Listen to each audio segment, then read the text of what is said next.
Is personal branding important?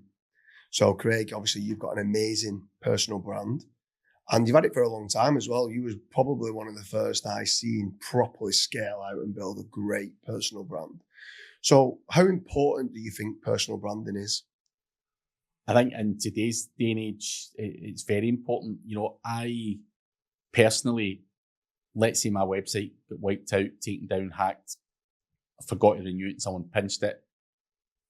It's not going to be death for me as a business because I've got a personal brand that, I can go to my YouTube and make money. I can go to my social media, make money and stuff that we spoke about in other sessions. So I think building that personal brand and building that trust and everything has been massively beneficial. It's been good for me. And I'm not saying I was the first person to ever do it because there was obviously people I looked at and they were doing it and stuff like that. But everyone now it seems to be want to build a personal brand and thinks it's all easy and it's all quick, big money and all that kind of stuff.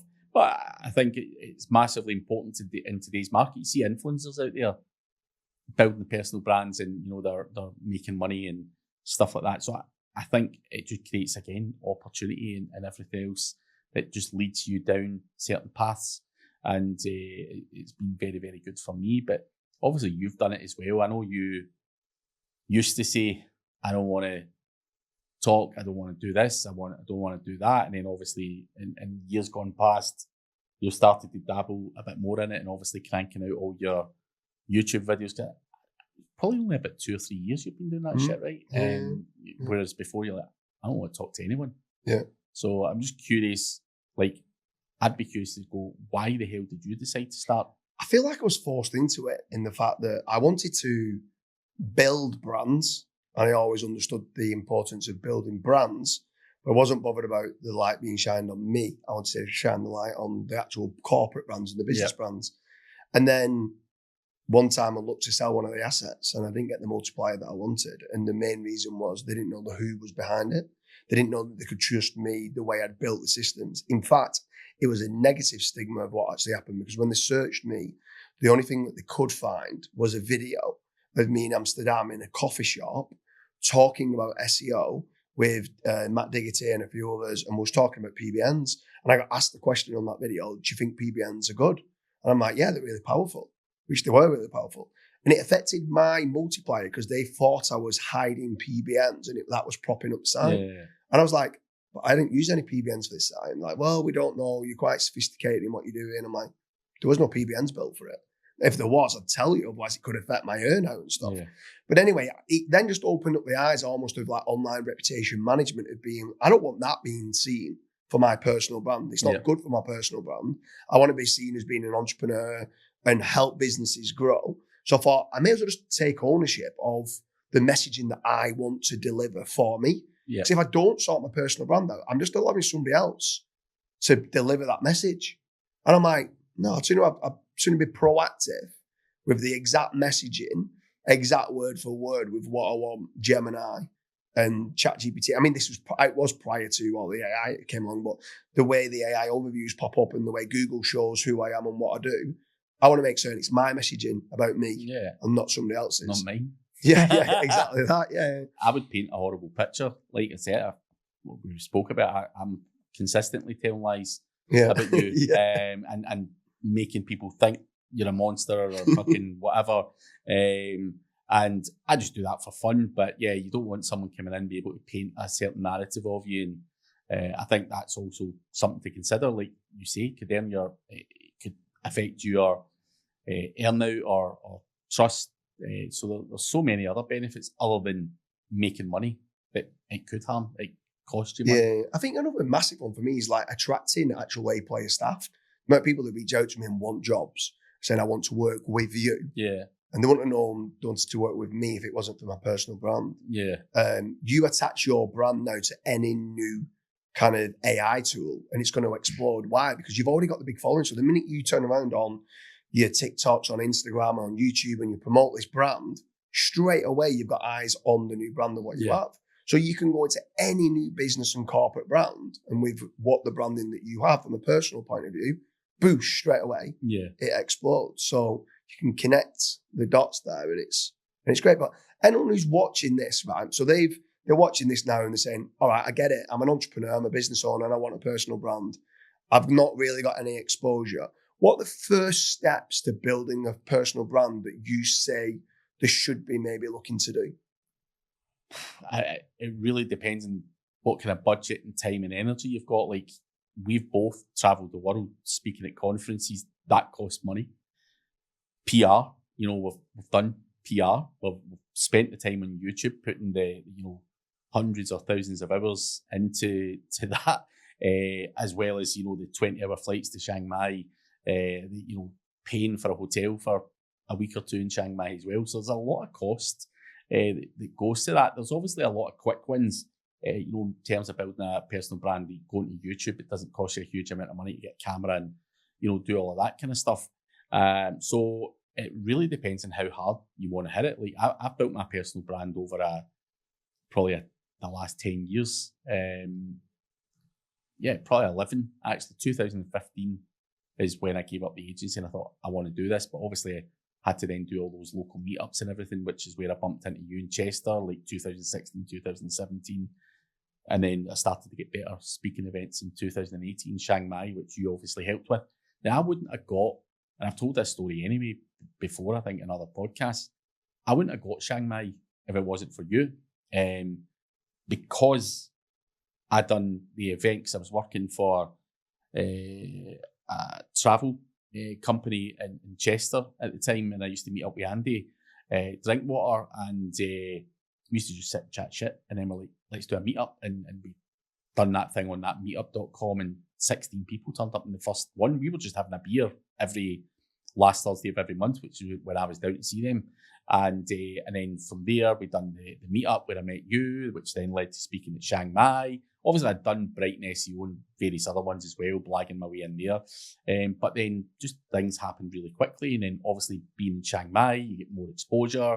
And then before you know, boom, you're doing this and you're getting asked to speak there and getting asked to work with this brand and that brand. So it all kind of happened kind of fairly quickly for me, but I wasn't against going to Chiang Mai and trying shit out.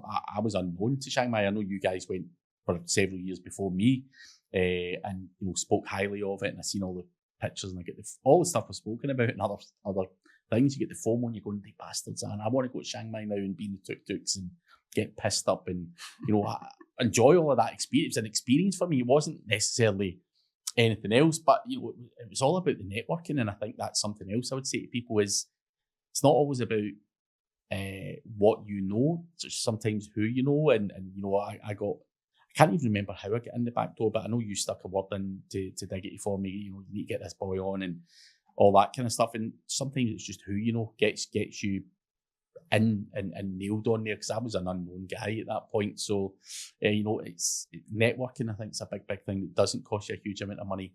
And go to, you've done networking at events and all that, and you used to come to Chester to do that very thing. So yeah, I think that networking would be that. YouTube are kind of low cost things, but obviously from there there's. What would you say then for building a personal brand, for getting on other people, either building your own podcast and getting guests on and interviewing others, or trying to get on other people's podcasts as well, just to try and get in front of their following, to try and start building that up? It's hard to get on other people's podcasts to leverage their following. So I get people come to me all the time, Craig, I want this guy in your podcast, I want that guy in your podcast. I don't know who you are from Adam, so you're not fucking giving on mine. You're going to have to earn my trust first before you're allowed to speak. Yeah. And if you came to me and I didn't know you, I'd be like, no fucking way. You're rough as fucking toast. I don't know what you're going to say. And so you're going to have to earn trust, and you're going to have to make connections, and you're going to have to schmooze someone, and you're going to have to bribe, or whatever your angle is in. You're going to have to work that. You can't just ping people and go, I'm coming on your podcast. No, you're not. I don't know whether you actually make money or not. I don't know whether you're trustworthy or not, or you're going to say shit that could get me into trouble or whatever. So the podcast person's got all of that to contend with. And it's the same with you. You get people going, I want to be in your podcast with you, and you're like, well, what's in it for me? Yeah. If you've got nothing to bring to the table, no good jokes, no good banter, no good information, stuff. So you're going to have to offer a lot of value up front and build yourself up from the ground up. And I think that's the hard part. You can't just say, here's a podcast booking agency who are going to get you on all of these top tier podcasts. It's just not going to happen. Yeah, you got to definitely build it. I think, like, I tell you who did it a great way. Matt Diggers it. So when he was not known at all within the industry, all what he did, he hanged about on Reddit, Facebook groups. Facebook groups was probably the biggest one he was doing. And what he was doing, he was looking for questions that people had. And it was going, could I create a blog post onto this or create a video on this?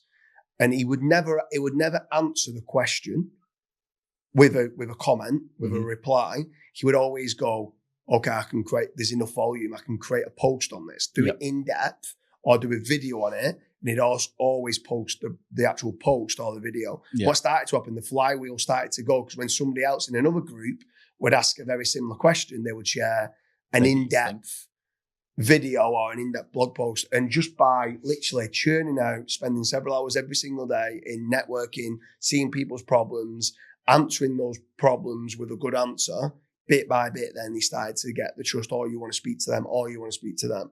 And obviously from there, then the rest is history. He's built multiple brands, had a nice, successful conference and stuff like that.